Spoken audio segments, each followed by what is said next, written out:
think I heard Matthew Perry once in an interview. I think he basically said he invented sarcasm. I think he said that.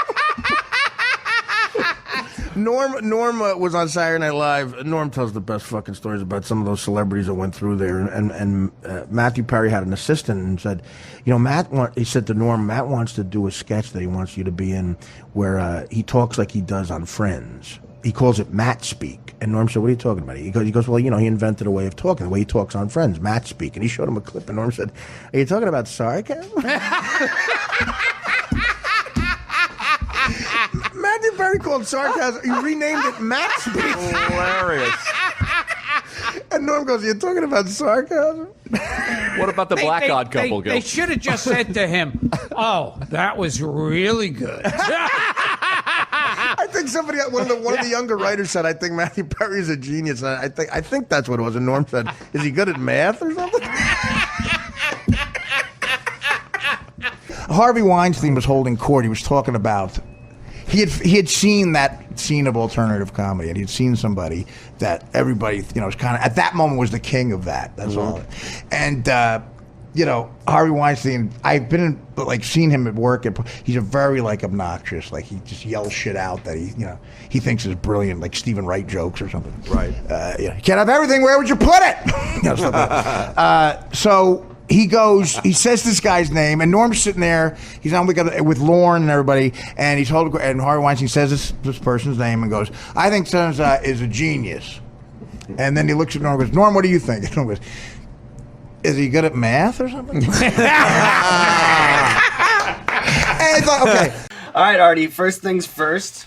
You and Chris Farley on the Dirty Work set. Oh, wow. Dirty Work was his last movie, Farley. Right. And in between shooting Dirty Work and dying, he did Saturday Night Live. He hosted it.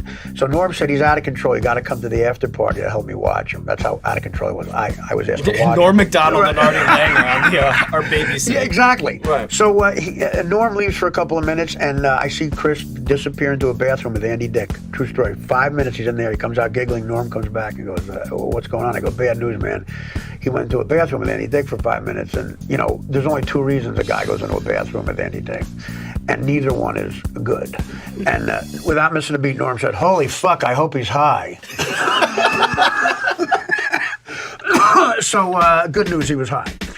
Speaking of Norm. Oh, there he is. You and Norm. Yeah, well, there's a few guys I could point to who helped, who took a chance on me when I was either going to go to the joint or rehab, and it was Norm, Howard, and Quincy Jones who did Mad TV. We did a buddy comedy together. We met at the audition. I got terrible reviews when it came out. My hometown paper said Artie Lang has all the charm of a date rapist.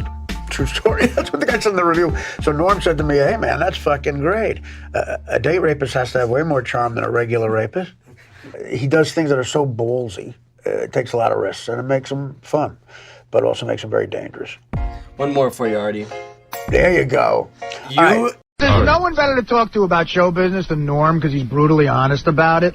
I'll try to tell the story quick. Go ahead. When Norm had his last sitcom on Fox, right, he invited me to go to the upfronts with him. That big thing where they introduce the shows to the advertisers? Yeah. So the head of Fox, this guy, Sandy Grushow, right out of Beverly Hills High, permanent tan, permanent fake smile on his face. Right. The head of Fox goes up to Norm, and it's Norm and Jason Bateman, whose show had premiered, and all these Fox people. Goes up to Norm and says, right in front of me and a bunch of people, goes, Norm, I want to let you know that your show is the highest tested show we've had in Fox history. And Norm goes, wow, man, thanks. That's unbelievable. Wow. And then Grushow leaves and goes to talk to Jason Bateman. So this other executive at Fox, this woman Tracy something, comes over and goes, where's Sandy? He was just here. And Norm goes, he's over there telling Bateman that his show is the highest tested show in the history of Fox. See? So that's what I'm telling you. Norm gets it. There's another great quick Norm story. Great quick Norm story. Kid, Artie. Well, Jim will appreciate that. They do a big Rolling Stone article about the Kansas City. That was a great one, man. Wait, what is this? They do a big Rolling Stone article about the cast. I got about a good the one. What? So the cast of Saturday Night Live. Right, yeah. And it's everybody kissing each other's ass. So they ask Norm about Chris Kattan. And it's after pages of, I've never seen someone do better character work. Norm's quote is, he seems gay to me. He goes, I've never met a guy who said he wasn't gay who seems so gay. But I guess he says he's not gay, so whatever. Hey.